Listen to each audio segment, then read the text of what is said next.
Hello friend, good morning. मैं सुरेंद्र कुमार काला आप सभी का हार्दिक अभिनंदन करता हूं आपके अपने YouTube channel unique study point पर। और आज जो हम टॉपिक लेकर आए हैं वो लेकर आए हैं कालवर्दी, टाइम डायलेशन, समय विस्फारण या समय विस्तार। कल हमने जो किया था लंबाई में संकुचन यानी समकालिक आपेक्षिकता की परिमेय की थी। आज हम कर रहे हैं सम संस्थितिकी परिमेय की बात। यानी कल हम बात कर रहे थे लंबाई में संकुचन, तो हम वहां पे समय को क्या मान रहे थे, समकालीन मान रहे थे। और यहाँ पे हम क्या कर रहे हैं, बात कर रहे हैं आज समय विस्फारण की यानी कालवर्दी की। वहां पे हम स्थिति को समस्थिति मान रहे हैं, तो ये आपेक्षिकता है इसमें सम संस्थिति की। तो ध्यान रखना यदि ऑब्जेक्टिव टाइप क्वेश्चन हो उस समय। तो हम सोचते हैं कि किसी घड़ी में मेरे लिए जितने समय में 1 मिनट होता है, दूसरे के लिए भी उतने ही समय में 1 मिनट होता है, तीसरे के लिए भी उतने ही समय में 1 मिनट होता है, और चौथे के लिए भी उतने ही समय में 1 मिनट होता है। लेकिन ये यूनिवर्सल ट्रूथ नहीं है, ये यूनिवर्सल ट्रूथ नहीं है। वो निर्भर करता है उसकी पोजीशन पर कि हम किस पोजीशन पर किस प्रकार से है, उस पर निर्भर कर रहे हैं। कि जैसे कोई घड़ी है जिससे हम समय माप रहे हैं, हमारे पास घड़ी है, तो हम जो निर्देश तंत्र ले रहे हैं एक स्थिर निर्देश तंत्र है और एक गतिशील निर्देश तंत्र है। गतिशील निर्देश तंत्र में यदि हम समय का मापन करते हैं और स्थिर निर्देश तंत्र में समय का मापन करते हैं, तो हमें ऐसा प्रतीत होता है जैसे गतिशील निर्देश तंत्र में समय कुछ धीमा चल रहा हो। यानी वहां पे उसी स्थिति को करने में, उसी काम को करने में या उसी घटना को घटित होने में जो स्थिर निर्देश तंत्र में समय लगता है उससे कहीं ज्यादा समय लगता है किसमें, गतिशील निर्देश तंत्र में। वहां पे समय क्या धीमा हो जाता है गतिशील निर्देश तंत्र में, ऐसा वैज्ञानिक कहते हैं। और उसी के बारे में हम बात करने जा रहे हैं और उसी को आज हम समझ रहे हैं कि किस प्रकार से है। थोड़ा आपको ये अटपटा सा लग रहा होगा कि ऐसे कैसे बोल रहे हैं, समय तो सभी के लिए समान है, सभी के लिए निश्चित है, लेकिन ऐसा नहीं है। वो उसके पोजीशन पर, निर्देश तंत्र के पोजीशन पर निर्भर करता है। जैसे हम एक बंद प्लेन में यात्रा कर रहे हैं, हमारे पास बैठे हुए सभी व्यक्ति हमारे सापेक्ष स्थिर है, तो हमें मालूम नहीं चलता कि प्लेन यात्रा कर रही है, प्लेन गति कर रही है या नहीं कर रही है, गतिशील स्थिति में है या नहीं है। हमें मालूम कब चले, या तो हम उसे झांककर खिड़की से देखें या किसी भी तरीके से हमें बाहर का वातावरण दिखे और हम किसी स्थिति को उसके सापेक्ष ले। समय क्या किसी के सापेक्ष लिया जाता है, तो किसी सापेक्ष ले तो वो क्या होती है, हमें गति करती हुई प्रतीत होती है। वरना हमारे साथ बैठे हुए व्यक्ति के लिए तो हम स्थिर है, वो हमारे लिए स्थिर, हम उनके लिए स्थिर। लेकिन हम बाहर के वातावरण को देखते रहे, हमारे को कुछ विशेष कुछ चिन्ह दिखे तो उसके सापेक्ष हम क्या गतिशील नजर आते हैं। उसी प्रकार समय की बात करते हैं। तो इसमें क्या करते हैं हम, जो कालवर्दी में देखो स्टार्ट करते हैं, काल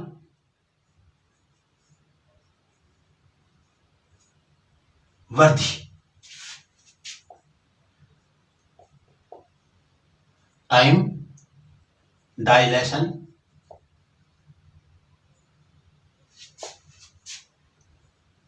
इसे समय विस्फारण भी कहते हैं। समय विस्फारण या समय वर्दी या समय विस्तार, ऐसे भी बोल सकते हैं। तो ये चीज है, ये क्या है, सम सह स्थिति की आपेक्षिकता है, ध्यान रखना। और जो कल हम कर रहे थे वो क्या था, समकालिकता की आपेक्षिकता पर निर्भरता, ये थे समसमय स्थिति। यानी वहां पे हम समय को निश्चित मान के चल रहे थे, यहाँ पे हम स्थितियां निश्चित मान कर चले। अब बात करते हैं हम, यहाँ पे भी वही निर्देश तंत्र की बात चलेगी कि दो जड़ित हुए निर्देश तंत्र एस व एस डैश है। एस डैश निर्देश तंत्र एस निर्देश तंत्र के सापेक्ष धनात्मक अक्ष दिशा में v वेग से गतिशील है। और हम इन दोनों में दो घटनाओं की बात करेंगे। तो एस डैश निर्देश तंत्र के अक्ष पर कई अक्ष डैश पॉइंट पर एक घड़ी रखी हुई है, मानक घड़ी, जिससे हम क्या कर रहे हैं, घटनाओं का समय निर्धारण कर रहे हैं, समय देख रहे हैं कि किस समय पर घटनाएं घटित हो रही है, इस तरीके से। तो देखो, मानो जैसे ये ऐसे निर्देश तंत्र अपना है, अक्ष वाई जेड, यहां पे ये एस डैश निर्देश तंत्र है, X dash Y dash Z dash, यहां पे ओ, यहां पे ओ डैश। ये क्या है, इसके सापेक्ष एस के सापेक्ष वी वेग से गतिशील है। क्या है, वी वेग से गतिशील है। यहां पे कोई घटना घटित हो रही है, कोई घटना घटित हो रही है यहाँ पे, तो इसके लिए हम इसका अंकन करते हैं। तो इस घटना का अंकन होता है एक्स वाई जेड। हम क्या कर रहे हैं, लोरेंज रूपांतरण से ही कर रहे हैं इस चीज को। तो ये क्या हो गया, जेड और T1। स्थितियां क्या है, सेम है हर घटना के लिए, इसलिए हमें स्थितियों पर ध्यान नहीं देना। आज समय की बात कर रहे हैं, समय को ध्यान में रखना। इसके लिए हमारी यह प्रतीत हुआ, लेकिन यहाँ पे ये घड़ी स्थिति कहीं पे अक्ष पे घड़ी सी मानक घड़ी स्थित थी, उससे यह मापन करने पर यह हमारे को प्राप्त हुआ। लेकिन अक्ष डेक्स पर कहीं पे यह घड़ी स्थित हो सी, ये भी क्या है, मानक घड़ी है, और इसके द्वारा इसका मापन किया तो हमें प्राप्त हुआ X dash Y dash Z dash और T1 डैश। इस प्रकार से हमें ये प्रति प्राप्त हुआ, यानी हम एक विशेष समय पर ध्यान दे रहे हैं। तो ये तो एस के लिए हम मापन कर रहे हैं, ये कर रहे हैं एस डैश के लिए। ऐसे ही हम यदि एक बार और बात करें दूसरी, कि एक घटना और है उसी निर्देश एस में और एस डैश में, वही पोजीशन है सबके लिए, लेकिन हम घटनाओं को देखने के लिए कुछ कर रहे हैं।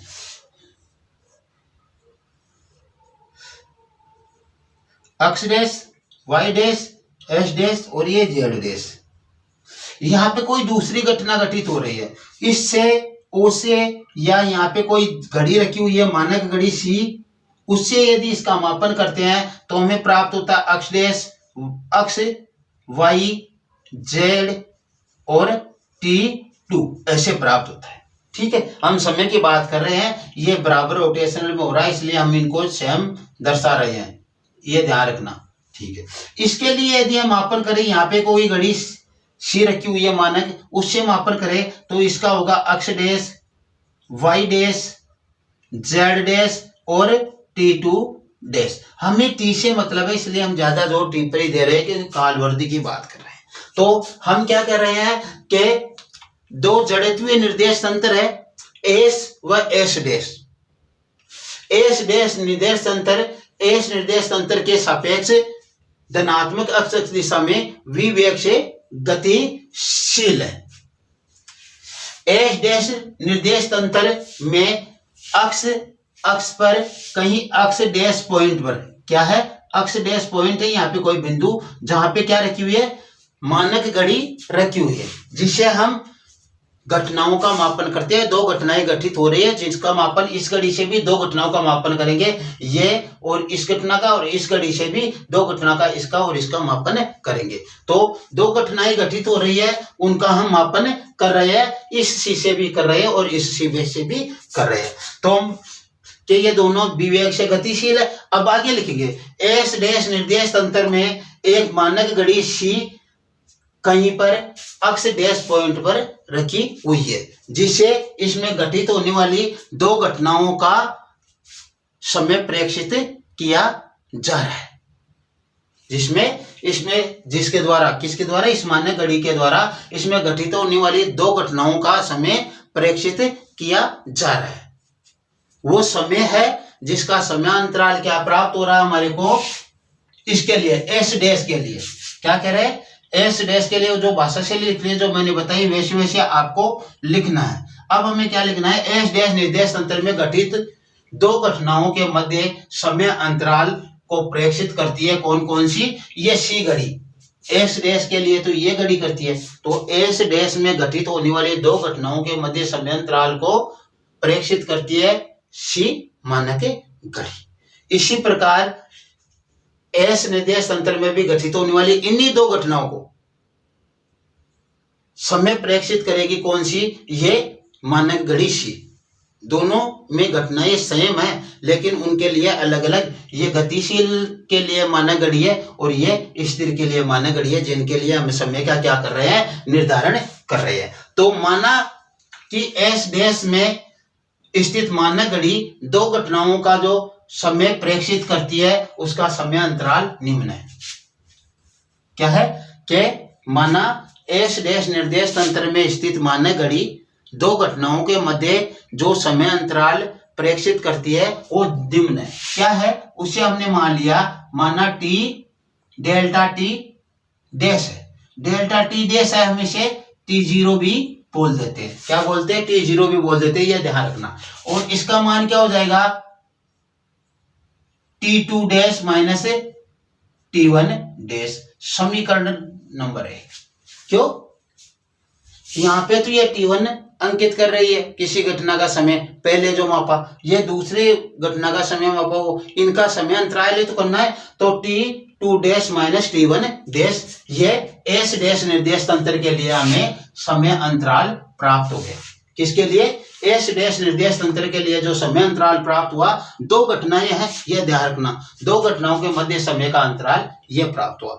अब इन्हीं दो घटनाओं के मध्य क्या लिखेंगे, इन्हीं दो घटनाओं को एस निर्देश तंत्र में स्थित मानक घड़ी प्रेक्षित करती है तो समयांतराल के इन्हीं दो घटनाओं को एस निर्देश तंत्र में स्थित दो घड़ी है ना, वो इन दो घटनाओं का समय निर्धारित करती है, तो उसका समय अंतराल क्या होगा, वो होगा डेल्टा टी। एस के लिए तो डेल्टा टी आएगा ना, तो डेल्टा टी बराबर, इसको कैपिटल टी के द्वारा भी व्यक्त करते हैं, और ये क्या हो जाएगा हमारे पास है T two minus T one. ये समीकरण नंबर हमारा क्या हो गया, 2 हो गया। क्या हो गया, T two minus T one, समीकरण नंबर 2 हो गया। और हम क्या कह रहे हैं, हम कह रहे हैं कि ये सभी हम किसके ऊपर कर रहे हैं, लोरेंज रूपांतरण की बात कर रहे हैं। तो समय की बात करेंगे लोरेंज रूपांतरण में, लोरेंज रूपांतरण के ऊपर आधारित, ये भी कल वाला भी लोरेंज रूपांतरण पर आधारित था, तो उसी के बारे में बात करेंगे।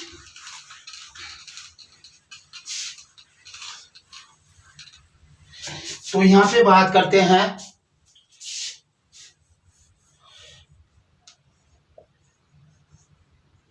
व्युत्क्रम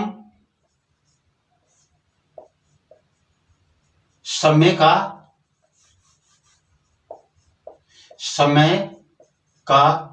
व्युत्क्रम लोरेंज रूपांतरण। क्या है व्युत्क्रम लोरेंज रूपांतरण, यानी हम टी डैश से लेकर टी की तरह व्यक्त करते हैं, अब हमें टी से व्यक्त करेंगे।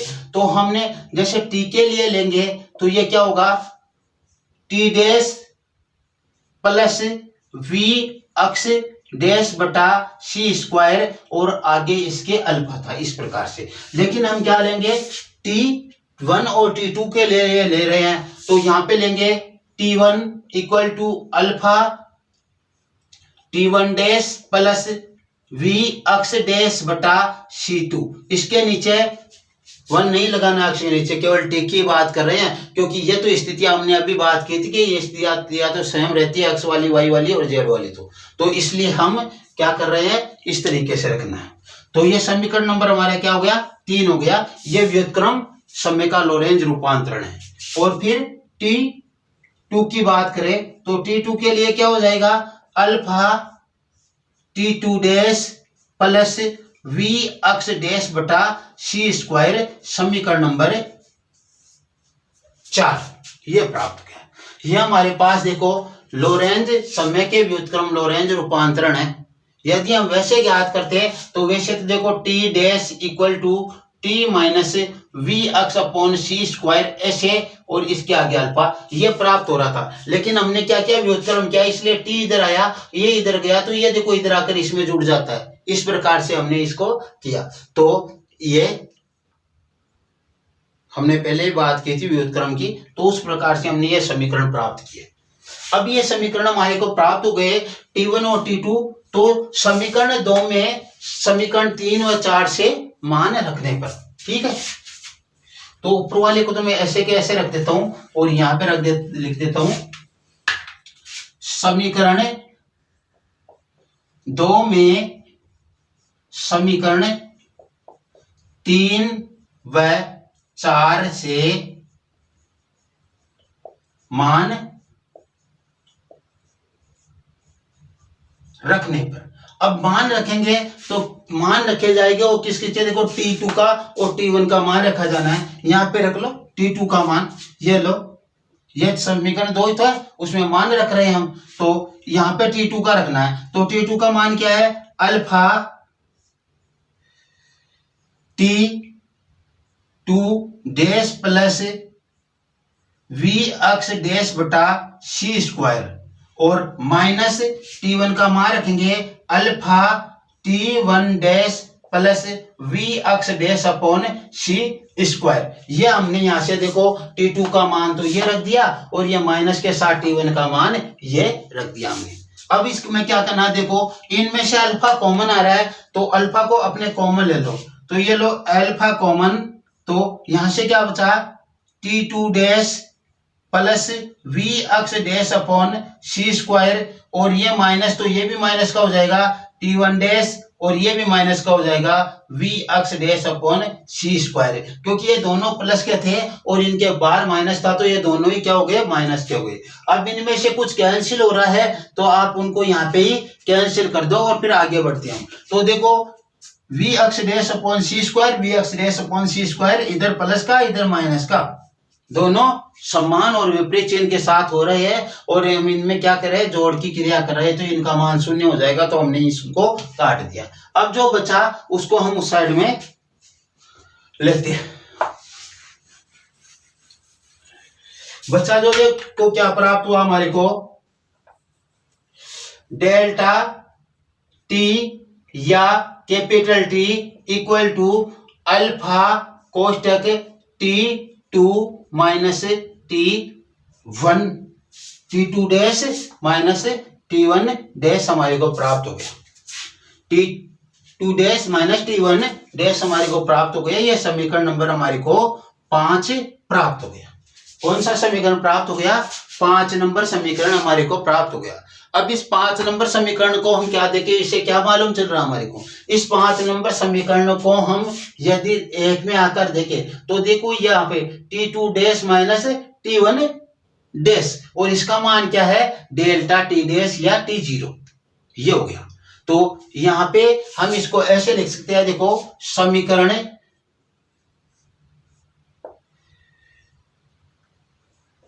5 व 1 से, 5 व 1 से, देखो थोड़ा थोड़ा मैं आपको थोड़ा अलग बताता हूं इसको। ये स्मॉल टी है यहाँ पे, डेल्टा टी इक्वल टू, देखो ये अल्फा लगा हुआ है यहाँ पे, तो अल्फा और इनका मान क्या है यहाँ पे, देखो डेल्टा टी डैश, तो क्या प्राप्त हुआ, डेल्टा टी डैश प्राप्त हो गया। क्या प्राप्त हुआ? डेल्टा टी डैश प्राप्त हुआ हमारे को। दूसरे शब्दों में हम इसको इस प्रकार से लिख सकते हैं, क्या कह सकते हैं कि इसको हम टी व्यक्त कर रहे हैं तो टी इक्वल टू ये अल्फा है और यहाँ पे देखो ये टी जीरो, तो इसको आप अल्फा टी जीरो भी लिख सकते हो। ठीक है, अब हम आगे बढ़ते हैं तो देखो अल्फा का मान हमारे पास क्या है? अल्फा का मान है 1/√1 minus V square upon C square, ये अल्फा का मान होता है। और यहाँ पे यदि वो मान हम रखते हैं तो हमारे पास मान हो जाएगा delta T equal to delta T dash बटा रूट और 1 minus V square upon C square ये। और इसको लिखे तो T equal to T zero upon √1 minus V square upon C square. ये मान हमारे को समीकरण नंबर 6, ये भी 6 ये भी 6, इनको हमने ये मान दे दिया। यहाँ पे देखो अल्फा का मान रखा तो अल्फा का मान होता है 1/√1 minus V square upon C square, ये हमने मान यहाँ पे रखा, ये हमने मान यहाँ पे रखा है।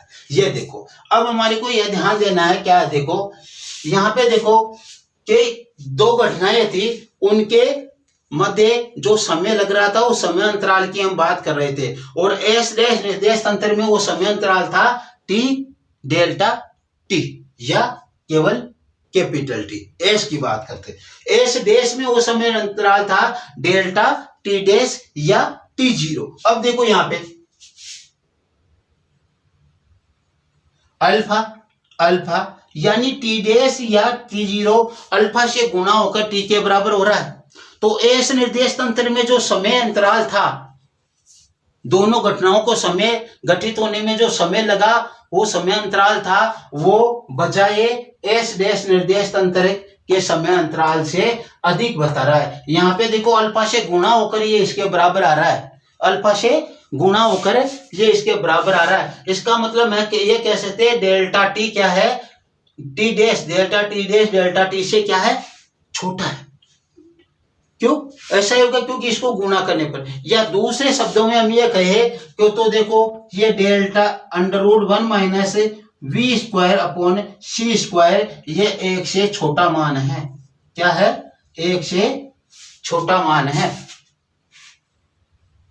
एक से छोटा मान है। किसी भी एक या एक से बड़ी संख्या में एक से छोटे मान का भाग देते हैं तो भागफल हमेशा एक से बड़ा प्राप्त होता है। अब कैसे प्राप्त होता है वो मैं आपको देखो इस तरीके से बताता हूं। देखो हमने मान लो एक में भाग दिया 0.2 का, 0.2 एक से छोटा है ना, हमने इसमें भाग दिया तो ये कितना हो गया? देखो 0 हटाएंगे तो 10/2 बराबर मान 5 प्राप्त हो गया, हमारे पास हो गया एक से बड़ा। इसी प्रकार से ये एक से छोटा है और इसका भाग हम इसमें दे रहे हैं, यानी ये टी डैश का मान को एक से ज्यादा बढ़ा रहा है। कौन बढ़ा रहा है? ये बढ़ा रहा है। इसका मतलब क्या है कि ये टी डेल्टा टी डैश है, डेल्टा टी से छोटा है। ऐसे यहाँ पे ये कहानी लागू होती है कि ये एक से छोटा है और एक से छोटे मान का इसमें भाग देंगे तो ये इसके मान को है जिससे बढ़ा देगा। इसका मतलब ये टी जीरो से क्या है? बड़ा है।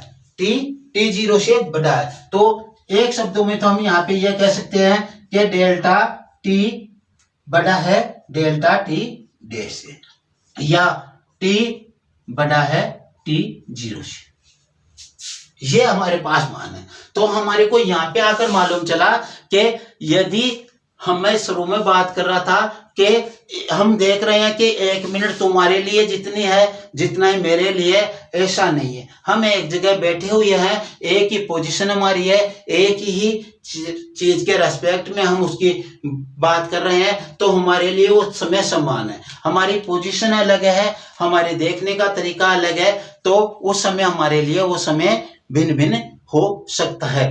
सेम ही घटनाओं के लिए समय भिन्न हो सकता है। हो सकता है आप स्थिर निर्देश तंत्र को से देख रहे हो और मैं गतिशील निर्देश तंत्र से देख रहा हूं, तो उस समय हमारे लिए वो समय कुछ इस प्रकार से प्राप्त हो सकता है।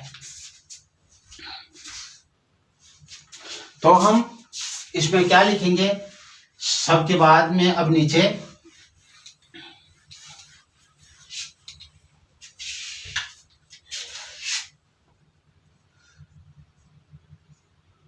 नोट, गतिशील निर्देश तंत्र में मानक घड़ी के द्वारा दो घटनाओं के मध्य प्रेक्षित किया गया समय अंतराल, क्या कह रहे हैं, गतिशील निर्देश तंत्र में मानक घड़ी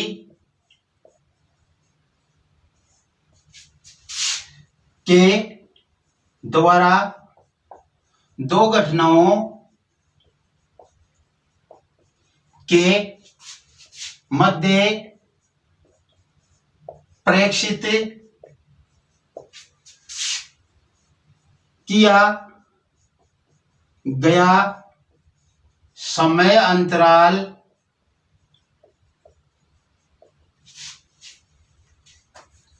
स्थिर निर्देश तंत्र में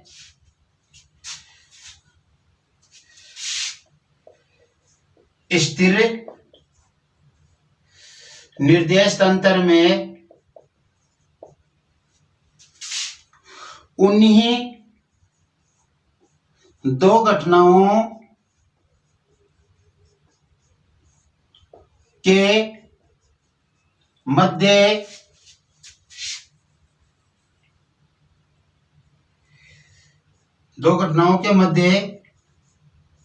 मानक घड़ी के द्वारा प्रेक्षित किया गया, दो घटनाओं के घटित होने के मध्य भी लिख सकते हैं, घटित होने के मध्य प्रेक्षित किया गया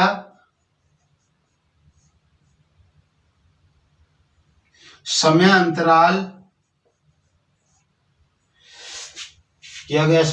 स्थिर निर्देश तंत्र में उन्हीं दो घटनाओं के मध्य प्रेक्षित किया गया समय अंतराल, प्रेक्षित किए गए समयांतराल से कम होता है या कम प्रतीत होता है,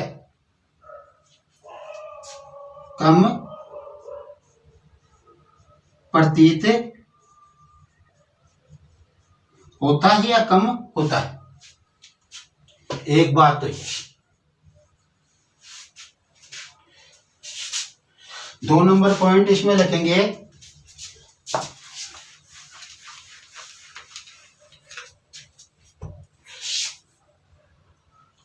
उपरोक्त से स्पष्ट है कि गतिशील निर्देश तंत्र में मानक घड़ी की गति स्थिर निर्देश तंत्र में मानक घड़ी की गति से धीमी होती है। उपरोक्त से स्पष्ट है कि गतिशील निर्देश तंत्र में स्थित मानक घड़ी की गति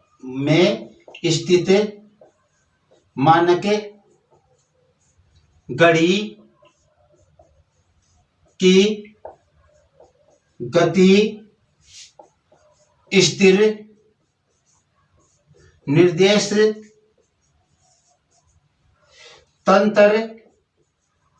में स्थित मानक घड़ी की गति से धीमी होती है।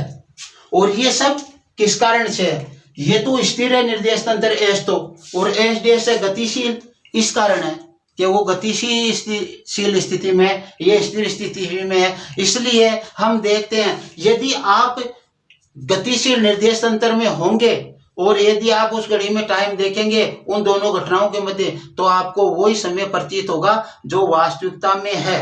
गतिशील में। लेकिन जो स्थिर में है उसमें वो नहीं होगा ना, क्योंकि वो गतिशील के बजाय कुछ ज्यादा तेज चलती हुई प्रतीत होगी। तो जो ये गतिशील वाली बात कर रहे हैं हम इसको उचित समय अंतराल बोलते हैं। उचित समय अंतराल या समयांतराल, ये भी ध्यान रखना। किसमें? एस डैश वाला जो समय अंतराल किया हमने उसे उचित समय अंतराल बोलते हैं। जो T0 है उसे उचित समय अंतराल बोलते हैं। कल भी हमने बात की थी इसकी उचित वाले की, क्योंकि ये वास्तविक स्थिति को प्रकट करता है। तो ये क्या उचित समय अंतराल बोलते हैं इसको। तो आज की क्लास में इतना ही। यदि ये क्लास आपको पसंद आई हो तो आप इसे शेयर कीजिए, लाइक कीजिए, और हमारे चैनल को सब्सक्राइब नहीं किया है तो सब्सक्राइब कीजिए। और यदि आप एफबी पर है तो हमारे FB page unique study point को लाइक एंड फॉलो करना ना भूलें। Okay, thanks.